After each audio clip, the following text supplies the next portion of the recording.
I'm almost a jeweler. One more step. There we go. The year 1922 is a very important year in sports history because the New York Giants won the World Series in Major League Baseball. Now, what does that have to do with sports as a whole, you might ask?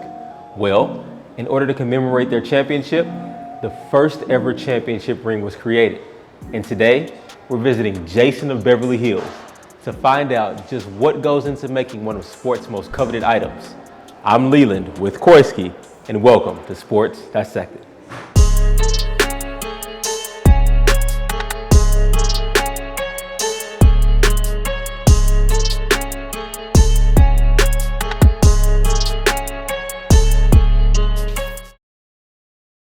All right, guys, so we're here with Mr. Jason Arashabin, the founder and CEO of Jason of Beverly Hills. So you are the Jason in Jason of Beverly Hills? I'm the Jason. All right. Well, thanks for inviting us out. Thank you for having me. Obviously, we're going to get into the making of the championship rings. But how did you get into the industry? I had a passion for sports, I had a passion for people, and I had a passion for design. So I kind of, instead of being an attorney, I wanted to really seek out something that would basically give me those things.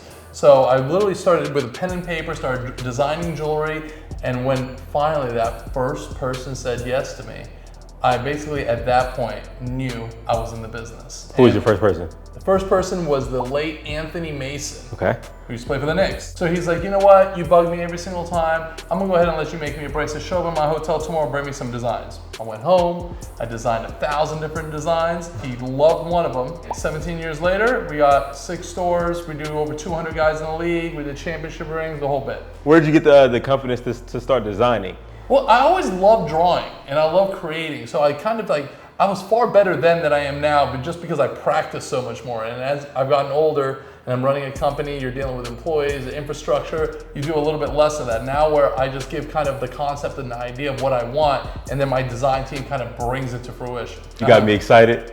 I'm ready to go do it. You ready? I'm ready. You ready? Let's do it. Let's go. Do it. Let's do the first step is what? First step is we're gonna come out with the concept. The concept. The concept, the storytelling. We're gonna understand the meaning of the season, what happened, the identity of the team. We're gonna build it into the ring. I'm ready. Let's do it. All right. Okay, so we're at the brainstorming stage. Yeah. Very beginning of the design process. What goes on here? So the first thing we wanna do when we're designing a championship ring is we want to understand what are the monumental statistics, the identity of the team slogan. So like back-to-back wins, for example, right? Back-to-back. And then we'll say, all right, the regular season record was, 63 and 19. And the playoff record was 16 and 4.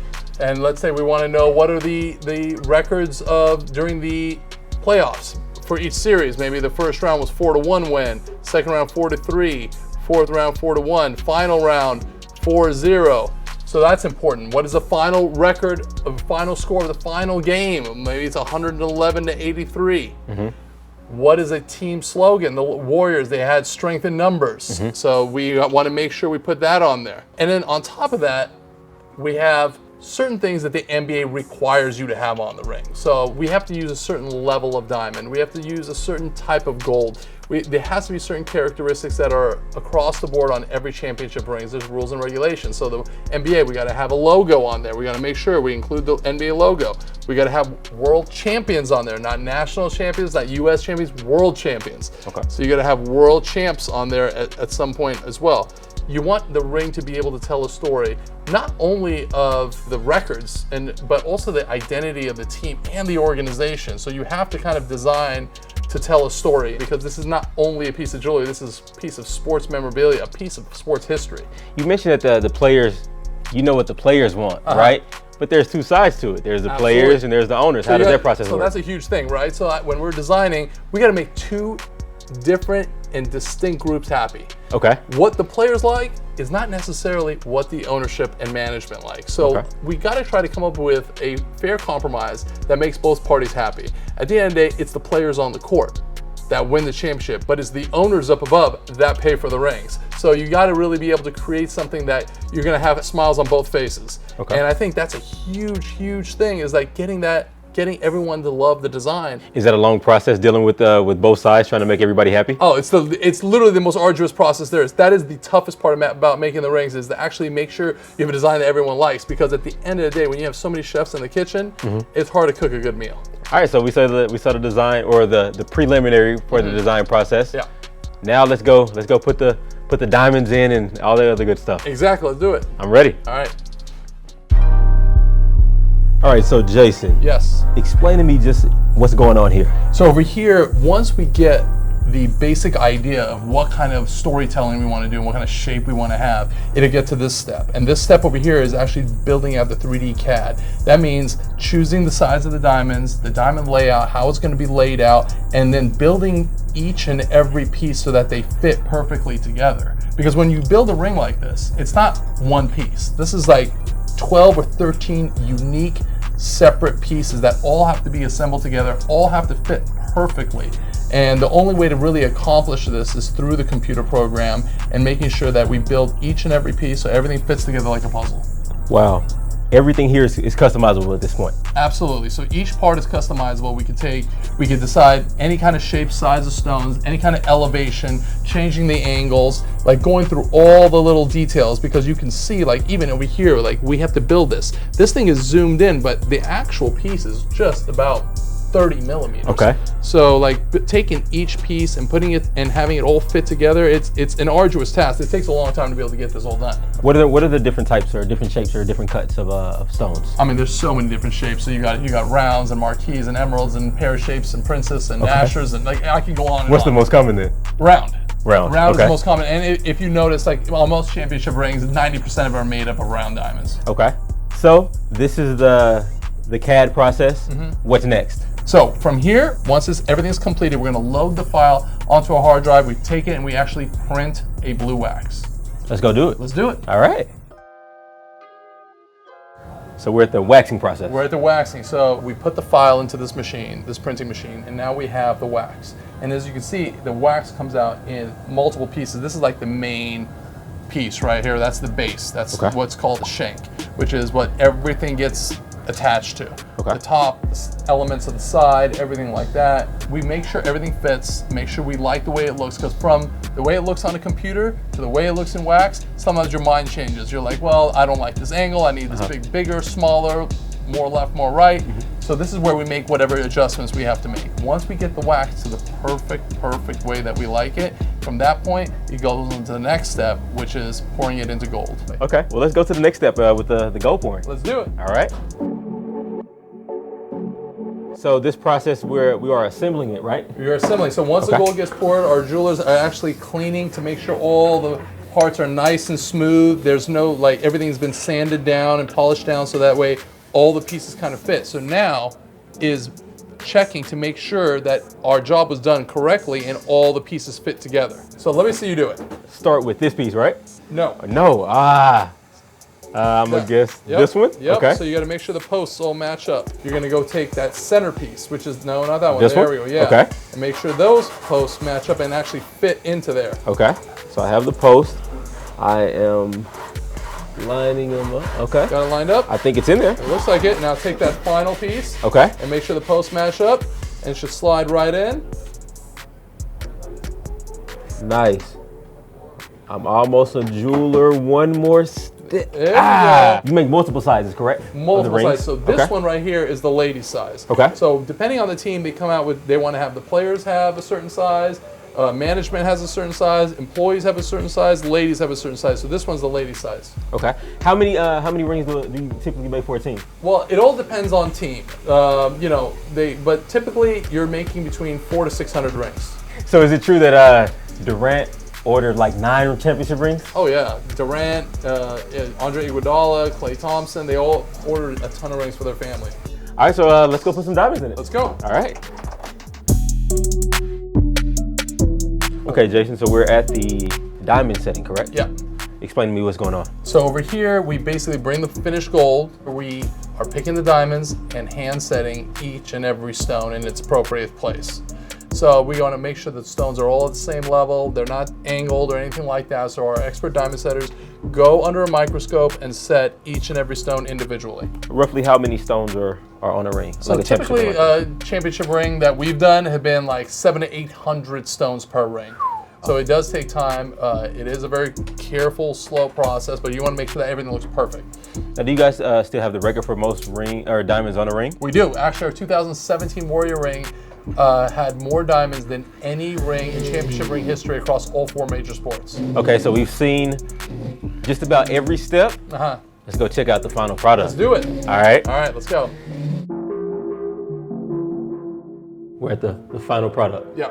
Finished. Walk me through and tell me one of your favorite moments from each of these rings. Well, I mean, this is the ladies' version of the 2009 Lakers championship ring. What made this so important to me is that actually a team believed in me to be able to do a championship ring. This is like the first one we did. You see the slanted shape from the side. Oh, wow. It's actually a replica kind of the actual home stadium.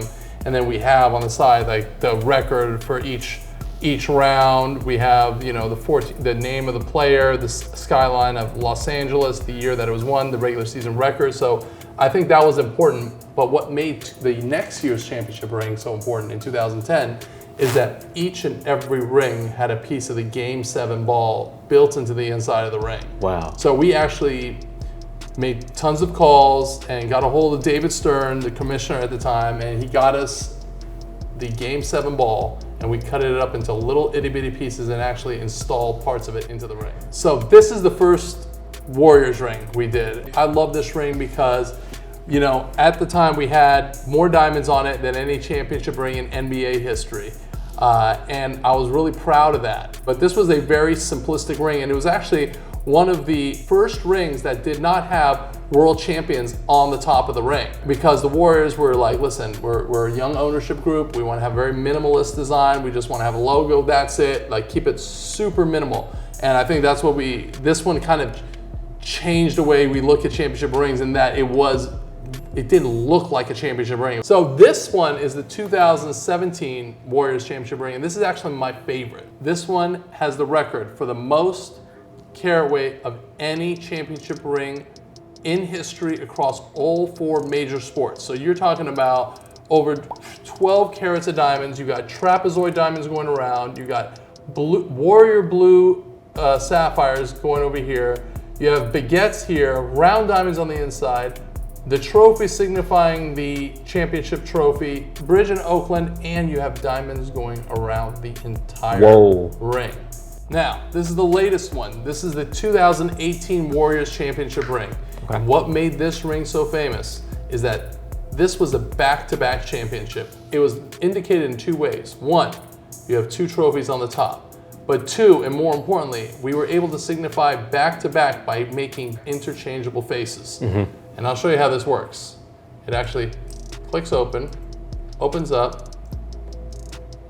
You just flip it back around, click it back in, line it up, and now you have a different ring. This is storytelling at its finest. That's the little details that you can't see on the Google image. Exactly. But like even the detail over here, like you see every player's number on the side of the ring. You see the record of each series on the 4 corners of the ring. Over here you see this X pattern going around mimics the architecture of Oracle, the arena that they played in. So there's like a lot of stories in here. Just Us, which is that was kind of their team slogan for the year. There's world champions. There's the records for each series. There's the back-to-back element. There's paying homage to the Oakland, since it was like the last season in Oakland. Mm-hmm. So like there was a lot of things here that was kind of unique to the season. All right, well, Mr. Jason, I appreciate it. Thank you. Appreciate it. It's been a pleasure seeing these beautiful rings, and man, I look forward to the future. Thank you for coming. All right. Jason of Beverly Hills is a product of passion, preparation, and opportunity colliding. Let this be a lesson to always follow your passions, because you may just get a ring out the deal, or end up making a few. I'm Leland with Koisky, and as always, I'm sorry, you'll never see it the same. And if you haven't already, make sure you hit that subscribe button below And check out our other video series like Royal Key with George Keel or Saturdays with Des Moore. All right, time to go get caught up. Peace.